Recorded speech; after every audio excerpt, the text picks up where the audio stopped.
Allen, can you lead us in the pledge, please? I pledge allegiance to the flag of the United States of America and to the republic for which it stands, one nation, under God, indivisible, with liberty and justice for all.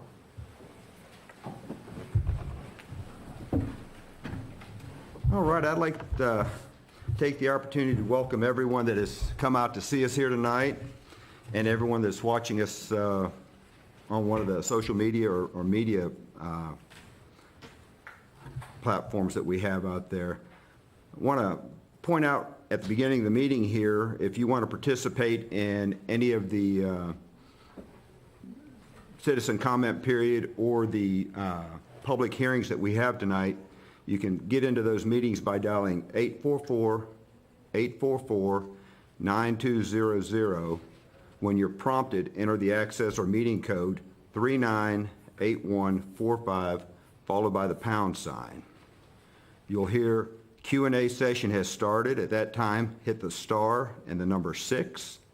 You will be placed in, you'll hear, if you'd like to speak, please press 1, and then you'll be added to the queue. While you're in queue, you'll hear an audio feed of the meeting. Wait until you are prompted by the moderator to share your comments with council. Participants are reminded that though the pre-recorded prompts refer to questions in public hearing, the citizen comment period is simply for citizen comments. You will not get a reply back from city council when you make your comments. We're here to listen to your comments, note your comments, and we can address those at another time. So with that out of the way, item number 2 on our agenda is to adopt the agenda meetings. Do we have a motion to adopt the agenda meetings? I'll make that motion. Thank you, Dr. Hostetter. Do I have a second? Second. Thank you, Mr. Allen. Is there any discussion? Hearing no discussion, all in favor say aye. Aye. All opposed? 5-0. It passes 5-0. The next item on our agenda, number 3, is to consider approving the consent agenda. Is there a motion to approve the consent agenda as presented? So moved. Thank you, Mr. Short. Do we have a second? Second. Thank you, Dr. Hostetter. Any discussion? All in favor say aye. Aye. All opposed? Motion carries 5-0. And then the next item, number 4, is new to our agenda this week, and this month, and it's a part that I really like, and it's a part for the mayor to recognize our Waynesboro citizens, to the Waynesboro citizens, employees that have done outstanding work over the last month and have been recognized within their different agencies. So we're going to call it employee recognition.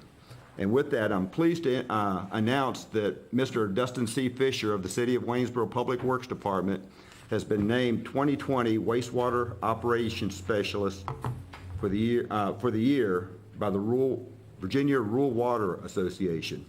Now, this might not seem like a big deal, but when you think that we've got 95 counties, 38 independent cities in the Commonwealth, and he rose the occasion out of all those jurisdictions and became the Worker of the Year. I think that's a major production.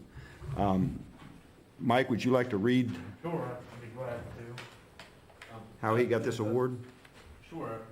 Superb example of determination. Dustin has shown exceptional personal and professional growth. While at Waynesboro's wastewater treatment plant, in the short span of 4 years, he has risen from an entry-level technician to that of chief operator, accomplishing many other achievements along the way. Dustin is recognized by many for his commitment to operations and the well-being of his coworkers. Recognizing the power of teamwork and the benefits of a positive attitude, he has done very well to unite the staff and bring about constructive change in morale and work performances. Dustin is a Virginia licensed Class 1 wastewater operator. His dedication to the successful operation of the treatment plant while safeguarding the citizens and the environment is unmatched as he tirelessly strives for the highest quality of service. He is thorough in his communications with others and quick to react and resolve any issues that may arise. The City of Waynesboro proudly acknowledges Dustin for this award. I want to thank Dustin on behalf of the Waynesboro City Council and the citizens of Waynesboro. Additionally, the Virginia Rural Water Association 2020 nominations awarded Waynesboro Water Treatment Plant the System Plant of the Year. And now we go back to that same thing I told you earlier, 95 county, 38 independent cities, and we've got the best water in the state by this association. So the award goes to the entire staff of the water treatment plant, and the director or the chief operator out there is Dwayne Schwartz, Nick Beach, John Rassel, and Sam Ralston. Mike, you want to talk Yes, about sir. that one? The city of Waynesboro proudly owns and operates a 6 million gallon per day microfiltration water treatment plant to serve the citizens and businesses of Waynesboro. Located at Corner Springs Park, the $12 million treatment facility first went online in April of 2009 and has continuously supplied safe, clean, potable water to the Waynesboro community. With over 9,100 connections, the staff is dedicated to providing the highest quality of treated water, which it receives from 2 wells and a freshwater spring. The plant is staffed by 5 state-licensed operators and a certified maintenance technician. 2 of the operators are certified laboratory technicians in the plant's bacteriological lab as well.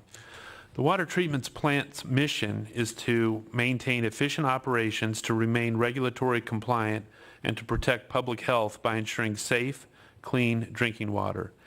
In recent years, the quality and reputation of the drinking water has enticed major businesses to locate to Waynesboro, including a brewery and a flavored water bottling company. Each year, the plant hosts more than 10 tours for area public, private, and homeschool children, university students, special interests, and environmental groups. The staff actively participates in public education programs through classroom presentations and community outreach events, like the city's annual Public Works Day and Riverfest. Additionally, the staff members work with area high school and college students to conduct personalized internships and mentoring programs. Other outstanding accomplishments by the plant include the 2016 Best Tasting Water by the Virginia Rural Water Association and the 2010 Best Public Building Design by the Valley Conservation Council. Thank you, Mr. Hamp. And we want to thank all the folks over at the water treatment plant for providing us the best water in the state. Thank you all very much. Moving on to the next department that we're going to recognize some awards, and that's going to be our police department. Corporal Jamie Dunn was presented the Waynesboro Police Department Commendation Ribbon and the Gildius Award for exceptional performance during his long service with the department's SWAT team, where he held the position of team leader and interim SWAT team commander. Thank you, sir. The next from the Waynesboro Police Department is going to be our crime analyst, Emily Reed. She was presented with the Waynesboro Police Department Commendation Ribbon and 2019 Employee of the Year Award. Emily has developed into an exemplary crime analyst while exceeding all expectations in her new position. Her work ethic, knowledge, and skills navigated various analytical platforms, having leveraged the power and tools into a collective against fighting crime.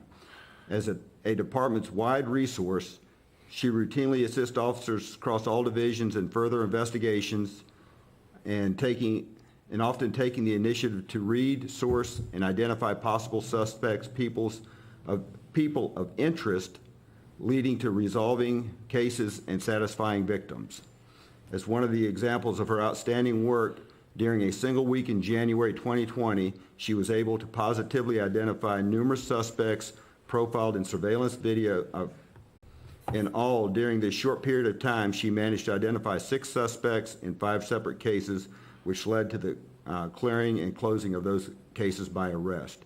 Additionally, she showed great initiative by volunteering to service the first civilian analyst in the department's hostage negotiation team.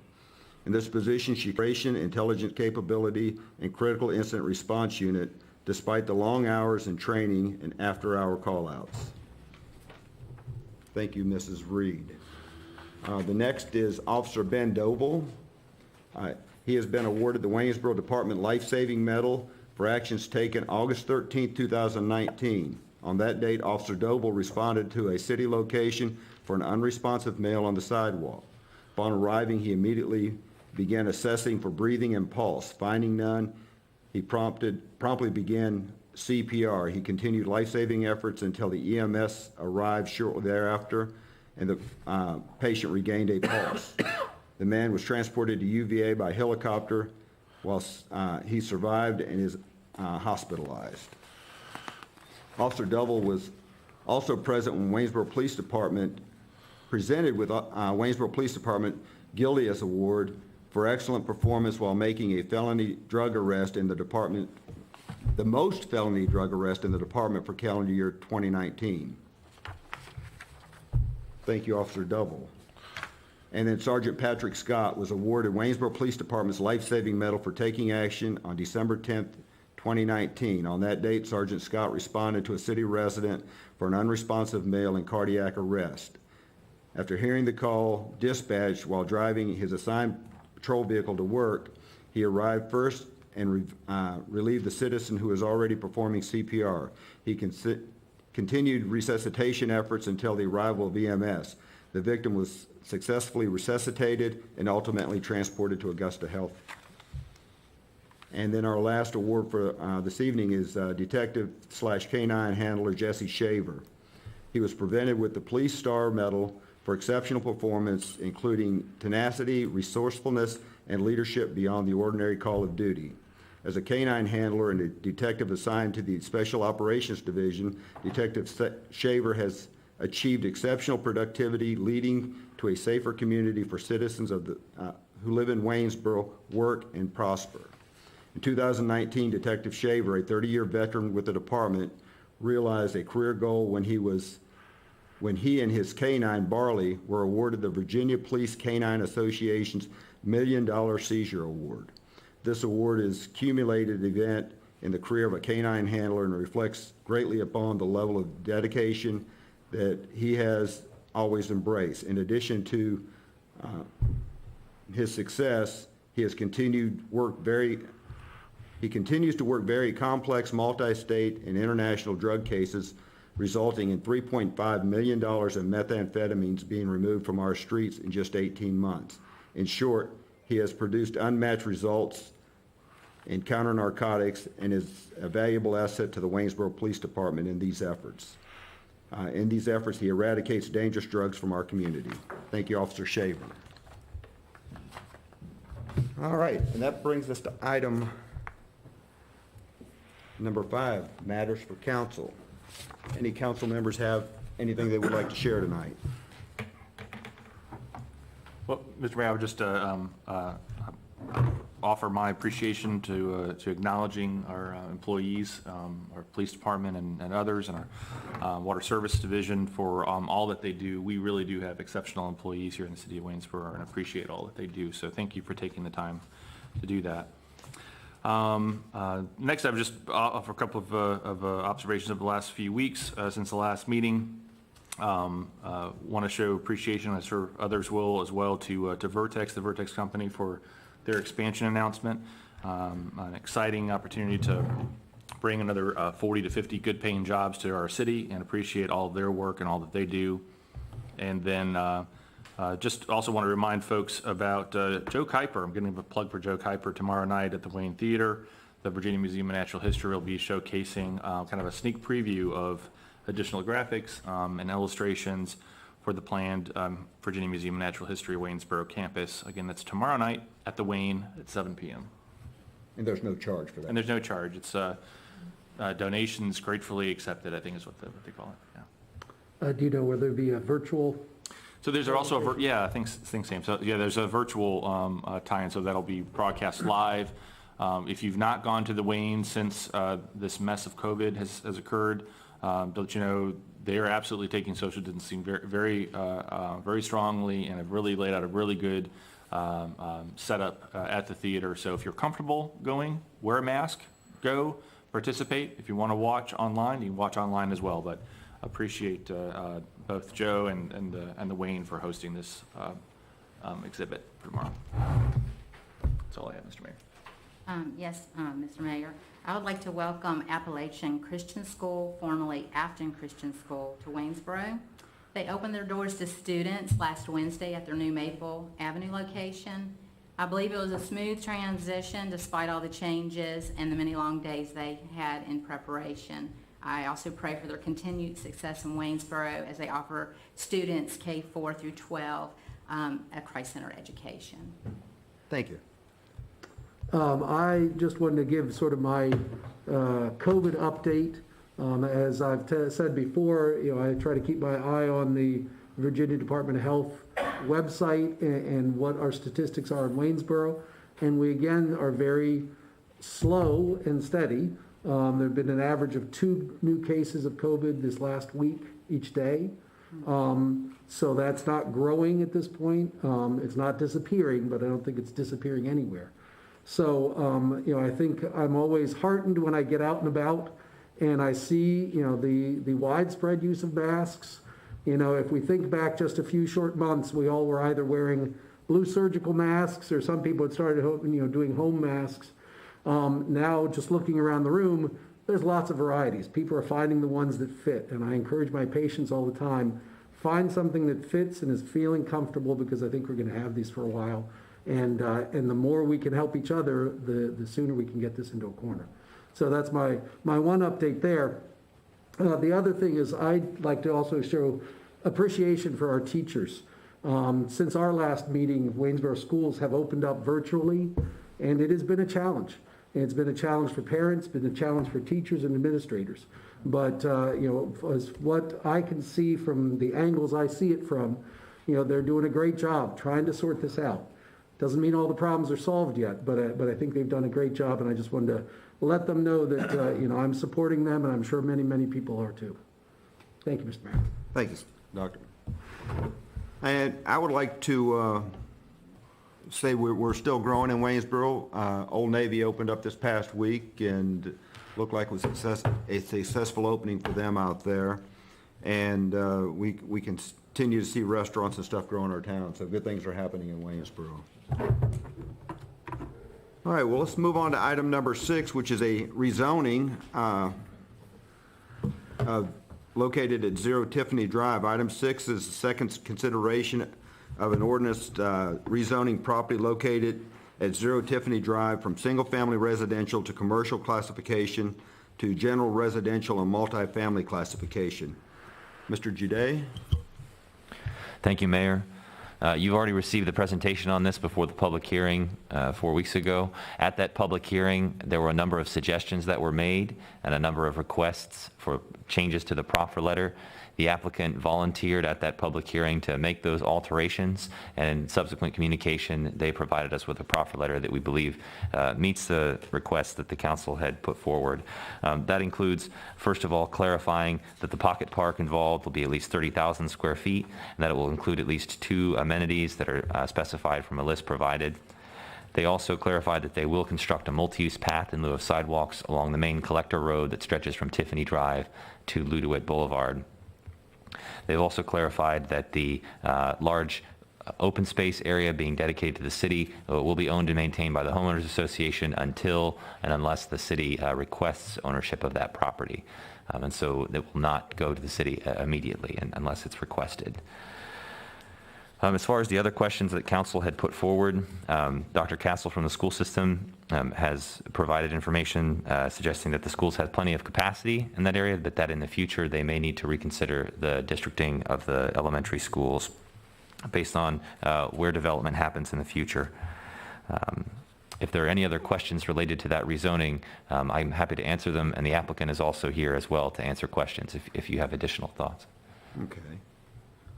Well, the ordinance was introduced and second and discussed. Unless there's any additional questions to discuss, I'll call for a vote.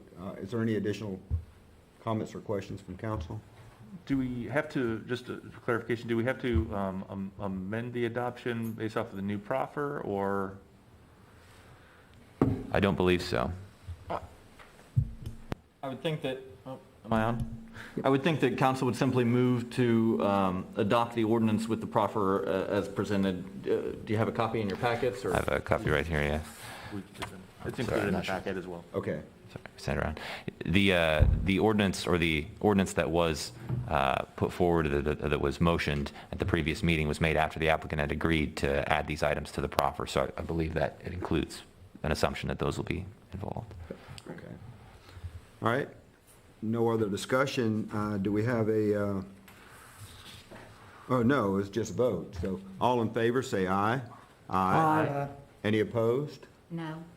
No? Okay, one opposed. So it's a 4-to-1 vote. That moves us to item number 7, which is a public hearing rezoning request for 326 Ohio Street. Item number 7 is to hold a public hearing to reconsider introducing an ordinance rezoning property located at 326 Ohio Street, Waynesboro, Virginia, tax map parcel ID number 45-3-A1 from LB Local Business to LI Light Industrial. The application is submitted by Virginia Panel Corporation on behalf of Robert Chad Carty, Jr. Mr. Juday. He's got a presentation in the back there. Speed through the presentation because there have been some changes to this application.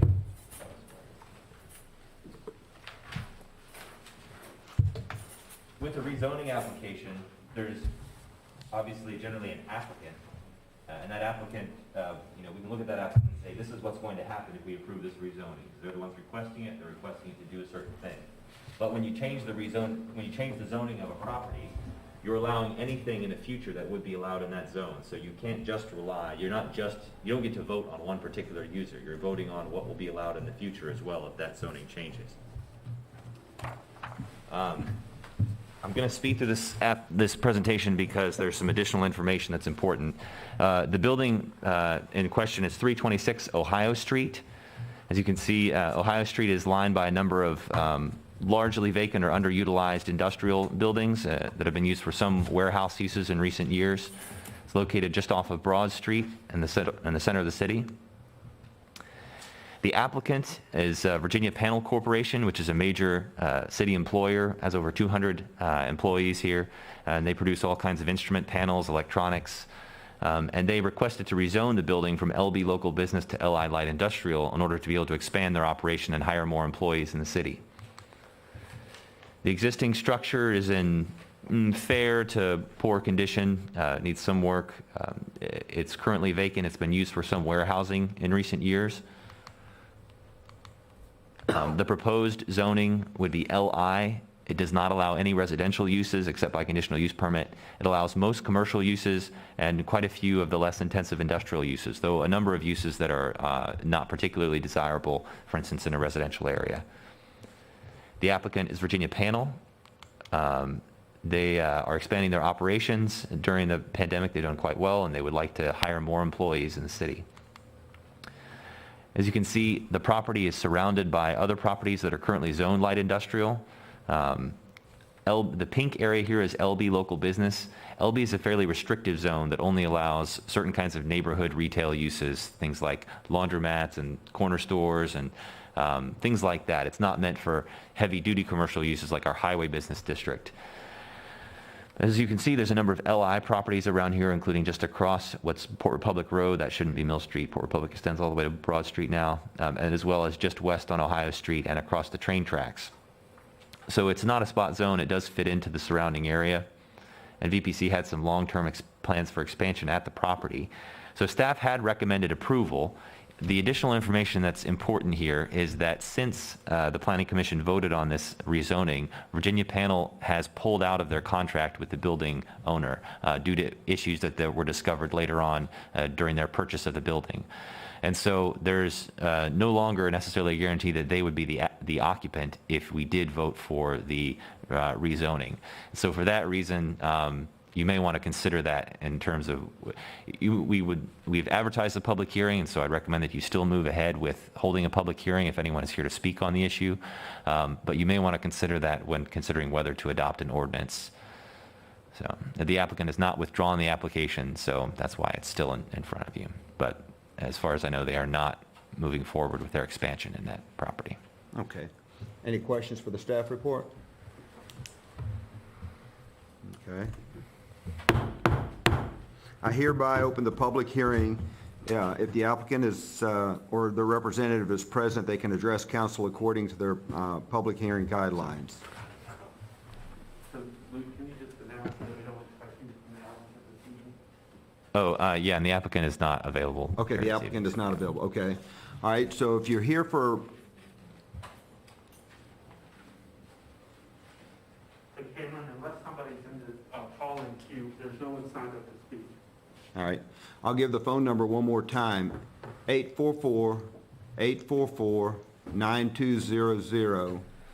The meeting identification number will be 398145, followed by the pound sign. You'll hit the star key number 6, and then when you are asked to speak, press number 1, and you'll be put into queue.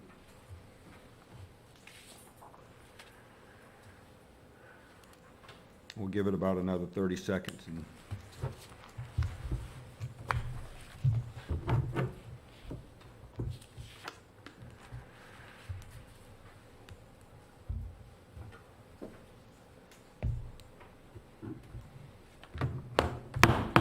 We'll close the public hearing. Public hearing is closed. Do we have any motions to introduce this ordinance?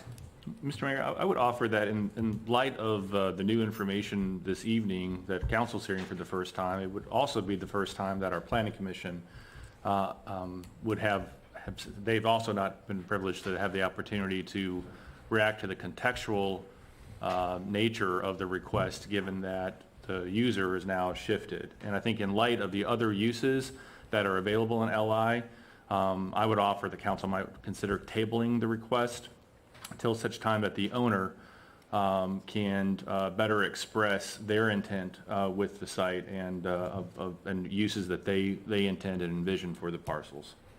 Okay. Everybody here, Mr. Short, do I have a second on his motion? I'll second. Any discussion?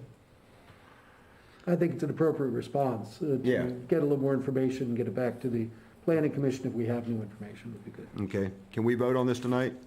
Or does it have to wait for next meeting? You can vote to table it, refer to the planning commission, or approve or deny it this evening. Yeah, to table to advance to the planning commission for their consideration. Okay. Right. All right, so we've got a motion and a second to table this and send it back to the planning commission. So all in favor, say aye. Aye. Any opposed? This motion carries 5-0. Back to planning commission, okay. The next item is item number 8, and is to hold a public hearing to receive comments on various appropriation ordinance which total more than $1.5 million. Mr. McCormick. Good evening, Mr. Mayor, members of council. The public hearing on the budget amendment this evening is necessitated by exceeding 1% of your adopted budget. If you exceed 1% on your adopted budget, you're required by state code to hold a public hearing on any budget amendments that relate to those ordinances. That threshold for fiscal year 2021 is $1,113,726, and the total ordinances for your consideration this evening is $1,517,152. The public hearing was noticed on September 5th, 2020 in the News Virginian, again as required by state code. This public hearing is intended to cover items 9 through 11 on your agenda. These ordinances have been divided into three sections. Item 9 contains ordinances that were carried forward from your meeting on August 24th. These items can be adopted this evening and have already been introduced. Item 10 contains ordinances that the city is a recipient of funding. Those items can be introduced, discussed, and adopted this evening if council desires. Item 11 contains ordinances that can be introduced and discussed this evening and then will be carried to your next meeting on September 28th. It's worth noting that item 10B, that this is an allocation of City Cares Fund, and that we generally have been reading anything that we send to an outside organization 2 times, such as the EDA or Social Services. Item 10B will serve to add to the $75,000 that has already been sent to Social Services to continue our program of rent, utility, and various other miscellaneous expenditures. Expenditure relief for citizens of Waynesboro that have been impacted by coronavirus. The program is on a first-come, first-served basis, requires a coronavirus-related issue such as a job loss or a medical diagnosis, and has a cap of $5,000 per household. Once the public hearing is complete, each agenda item may be acted on as a group if council desires. Mr. McCormick, I think you meant item 11B for the, that has to be, Yes, sir, that is correct. Okay. 11B. All right, any other questions for staff?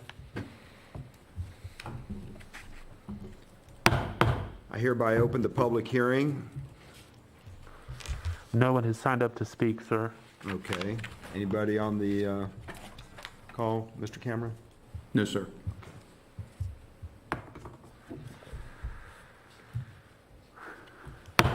I hereby close the public hearing. We'll vote on items 9A through 9C, which totals $1,229,088. All in favor of approving items 9A through 9C, say aye. Aye. Any opposed? That item carries 5-0. Is there a motion to introduce and adopt appropriation ordinance item 10A through 10H, which totals $186,614? So moved. Thank you, Mr. Short. Is there a second? second. Thank you, Dr. Hofstadter. Any discussion? All in favor, say aye. Aye. All opposed? This motion carries 5-0.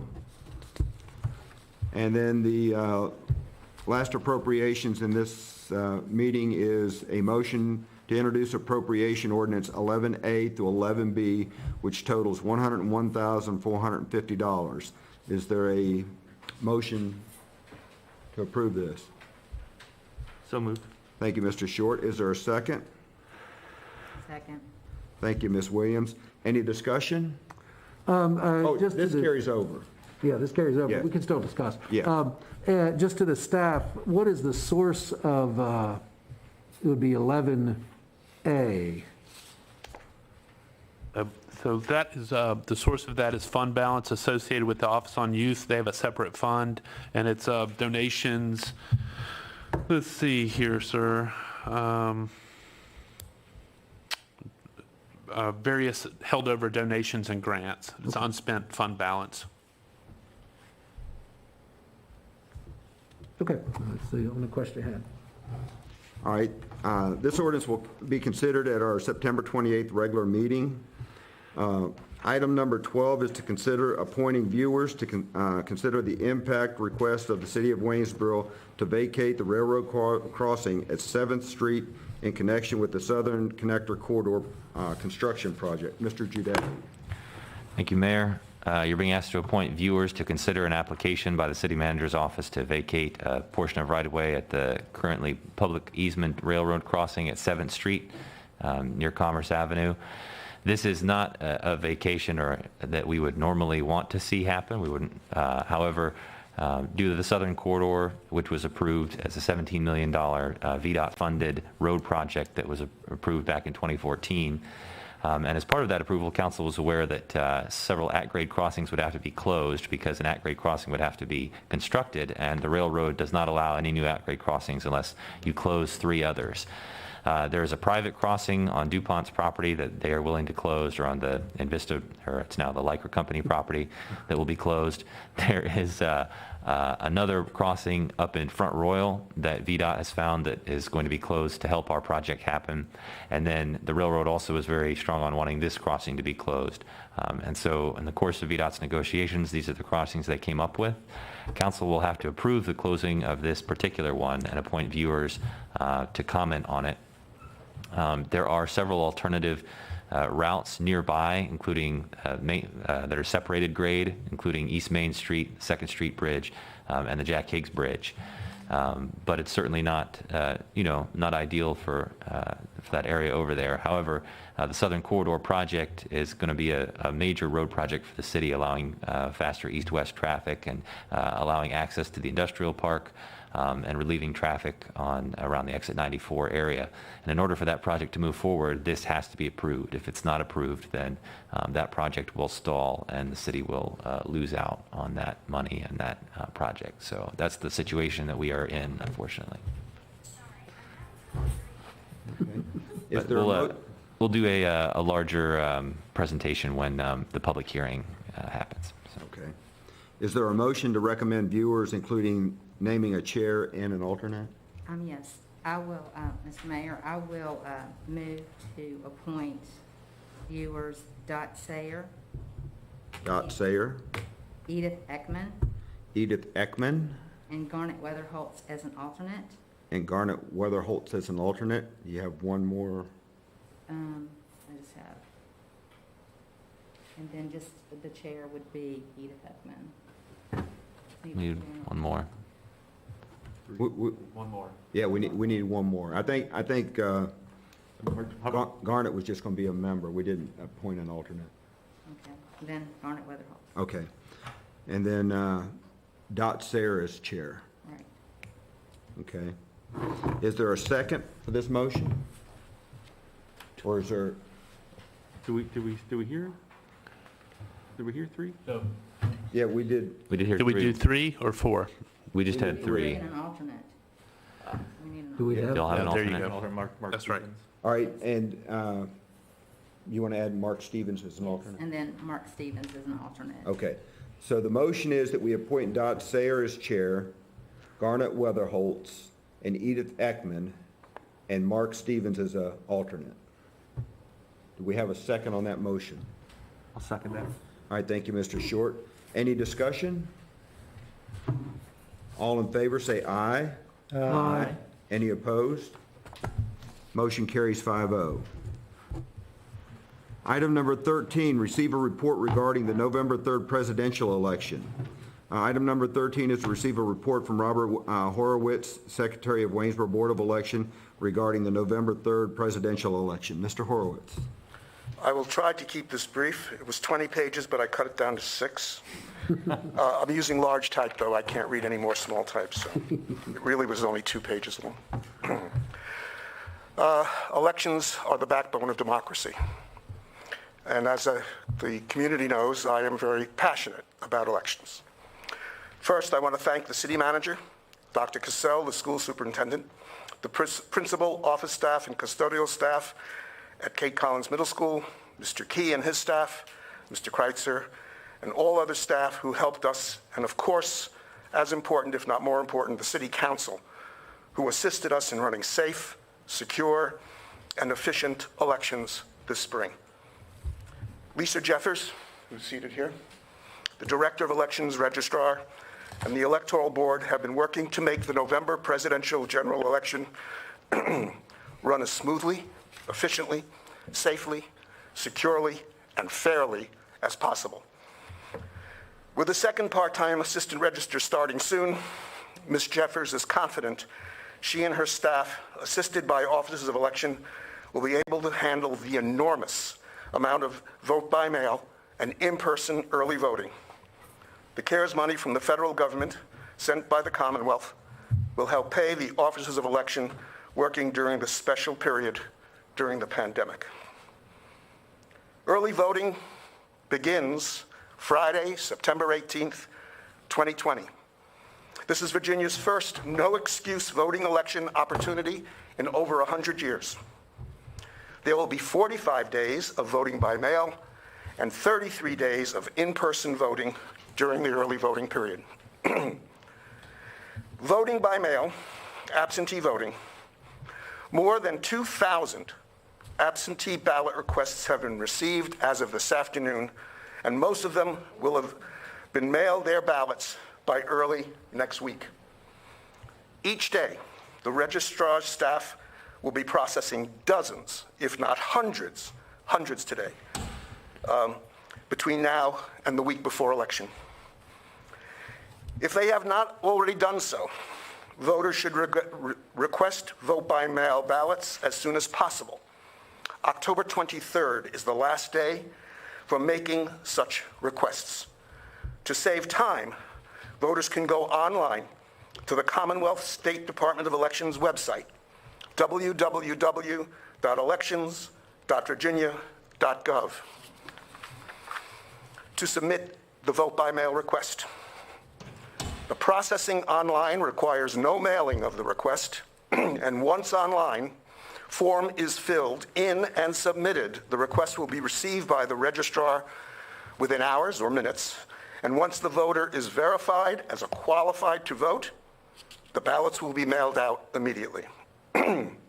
Or the voters can call 540-942-6620 or fax 540-942-6501 at the registrar's office to have a ballot request mailed to them. I apologize for my throat. I found out just recently I'm allergic to Virginia. They couldn't find everything I'm allergic to. When the mail is dropped off, ballot request is received by the registrar. They will be processed as quickly as possible, and ballots will be mailed out to the voter. When the voters receive their ballots, they should fill out their ballots and mail them in the postage return envelopes, a new, just recently passed opportunity, as soon as possible, or individually bring their sealed return envelope with their ballots to be dropped off at the drop-off box at the entrance of the Gorsuch Building, 250 South Wayne Avenue. One person, one ballot. One person, one drop-off. You cannot drop off multiple ballots. It is illegal. Vote by mail ballots must be postmarked by and on November 3rd and received in the registrar's office by noon, 12 p.m. on Friday, November 6th, to be counted. The Waynesboro U.S. Post Office has always worked closely with the registrar's office. We are thankful for their diligence. If you are concerned about mail service, there will be, as stated, a drop-off container for ballot requests and ballots at the entrance of the Gorsuch Building, where the registrar's office is located. When the building is opened, there will always be a sheriff department deputy and a security camera. The staff securing the Gorsuch Building have been very cooperative. The registrar and assistant registrars will regularly empty the drop-off box of vote-by-mail ballots, requests, and ballots during the day and clear it before closing in the evening. Little history. The Electoral Board unanimously voted support for the vote-by-mail absentee balloting. This is the safest way to vote during the pandemic. We know vote-by-mail can be accessed because of the last two elections held here in Waynesboro. Many studies have confirmed that vote-by-mail is safe, secure, and free from fraud. You can see reports from the Heritage Foundation, a politically conservative organization, and the nonpartisan Brennan Center for Justice, amongst several others. In Waynesboro, we had 2,439 absentee ballot requests in May, and 1,868 mailed-in ballots that were received in time for Election Day. Before that, the largest vote-by-mail absentee ballot voting has been less than 1,000, and that was a presidential election. Even June's primary had over 426 vote-by-mail requests and 276 vote-by-mail ballots returned. And we project, and I got to admit, each board member and director of elections differ. I'm the high guy. Of between 4,000 and 6,000 or more early voters, there will be 4,000 to 5,000 vote-by-mail ballots requested out of the amazing 14,186 Waynesboro registered voters. We have been one of the leading communities in getting registered voters in the entire state. Reminder, if you're getting within a week of the election, it will be safer to drop off ballots at the drop box by 7 p.m. on November 3rd. Early voting in person. No excuse necessary. All those who wish to vote in person may do so beginning Friday, September 18th, again at the Gorsuch Building, 250 South Wayne, Suite 205. Even though the building is officially closed, except for the court, voters will be permitted to vote. The building rules determined by the court will apply. Voters must be masked, as anybody entering the building must be. They must answer questions pertaining to COVID-19 and they will surrender their phones before entering the building. Social distancing rules will apply. There will be stanchions indicating 6-foot separations, and a limited number of voters will be permitted in at a time. Plexiglass partitions will be in place to protect election officials. In-person voting, again, will be available after the 18th. Some people think it's only the 18th, really. It's 45 days, 33 days of in-person voting. Monday through Friday from 9 a.m. to 5 p.m. September 22nd through Friday, November 30th. In addition, the registrar's office will be open the 2 Saturdays before the election, 9 to 5, October 24th and October 31st. There is no excuse not to vote. Election Day, Tuesday, November 3rd. We have secured the services of enough officers of election to staff all the original voting precincts. Due to the permission of all the precinct managers, we will be able to have in-person voting at all 4 wards. Ward A, Basic Methodist Church. Ward United Methodist Church. Ward B, the Waynesboro Library. Ward C, the Wayne Hill Center. And Ward D, the Westminster Presbyterian Church. The CDC and Virginia Health Department guidelines will be observed as well. Face masks and gloves will be worn by all election officials. The polling places will be constantly sanitized every half hour or more. As well, there will be plexiglass partitions inside. There will be social distancing markings, 6 feet apart, inside and before entering the polls. And there will be stanchions as needed to guide voters through the polls. It is strongly recommended that all voters should also wear masks to protect other voters, and especially the brave, remarkable election officials who will be working at the polls to ensure there is a fair, safe, secure election process. I get emotional about this. We were one of the few communities that was recognized for what we did. They gave the wrong attribution to the wrong community, but we were recognized as one of the best, if not the best in all of Virginia for what we did. And we could safely say that during the 2 weeks afterwards, not one recorded COVID case. And we're the only one that can say that. We did a remarkable job, and we expect to do a remarkable job again, but we need the help of the voters who really were there. 85% wore masks in May and 70% in June. I get emotional about this stuff. We expect to have pages, high school students, and other volunteers to help curbside voting, which will be very important, assist with voter movement control, and assist with sanitizing the wards. The central absentee precinct in the Gorsuch building will also be fully functioning as well, finishing the processing of vote-by-mail absentee ballots. Voter registration will continue until October 13th at 5 p.m. We encourage all potential voters to register to vote before the deadline. You can only vote in November if you are registered to vote by October 13th.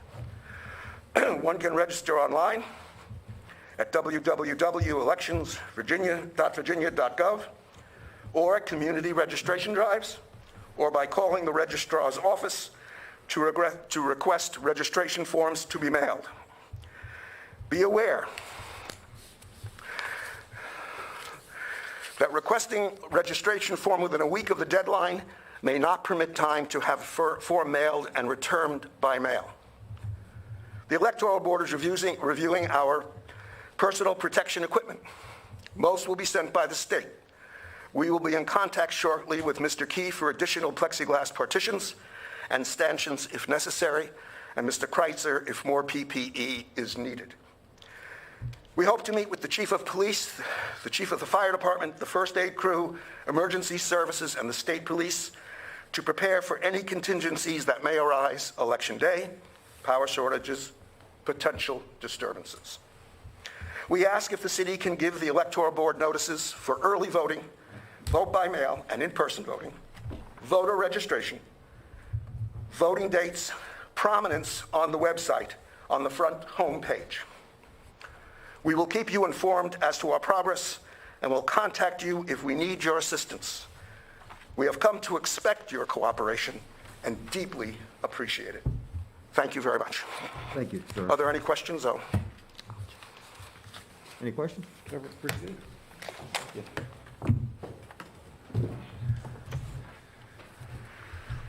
All right, on to item number 14. Item is consider adopting a resolution establishing the rate of relief at 42.5% for the tax year 2020. Mr. Hamp?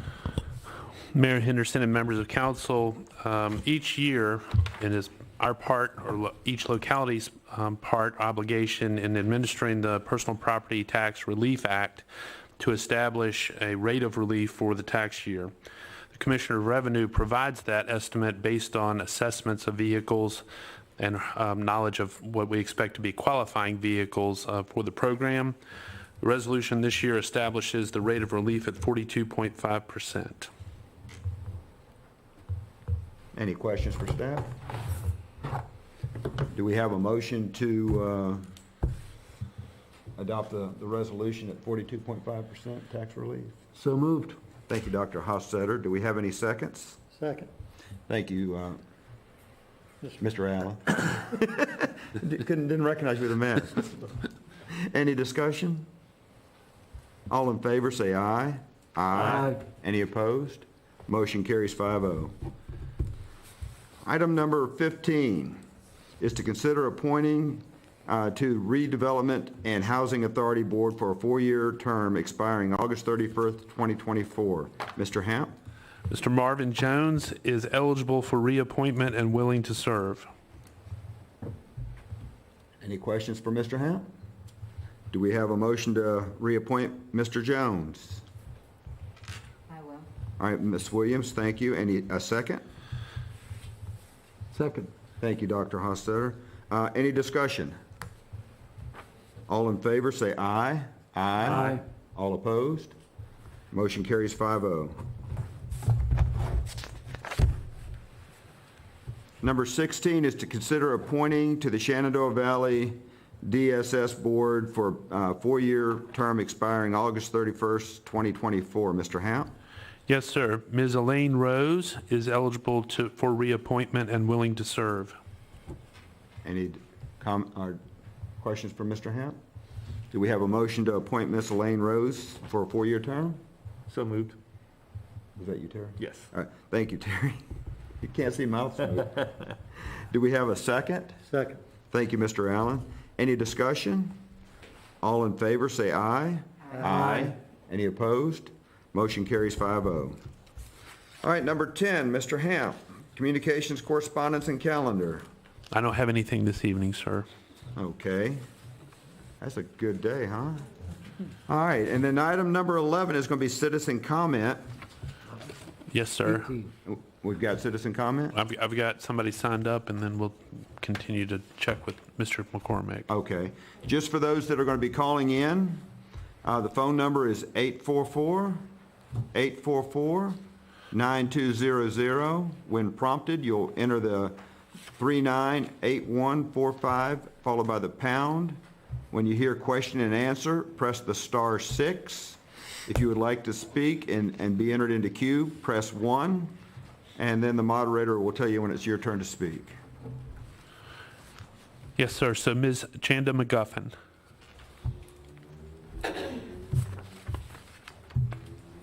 Good evening, Chanda McGuffin, 644 Edwardian Lane here in Waynesboro. I just wanted to come up and thank the council members that supported RISE and opened their new headquarters here in the city. Thank you, Dr. Hossetter, for the grand opening and your words and reflections there and participating, and also for Mr. Hamp coming out yesterday to tour the facility. We would like everyone to come and tour the facility. Delegate John Avoli has visited, and he was so impressed, so moved, because he is the chair of the Education Committee for Virginia in the General Assembly, and he is so impressed because it's one of its kind. There is no other library like it in Virginia. And so we would like for you all to come and tour it and see the beautiful work that is there and the learning that will start to happen in that space. We start tomorrow with tutoring on Wednesday evening from 5:30 to 6:30. COVID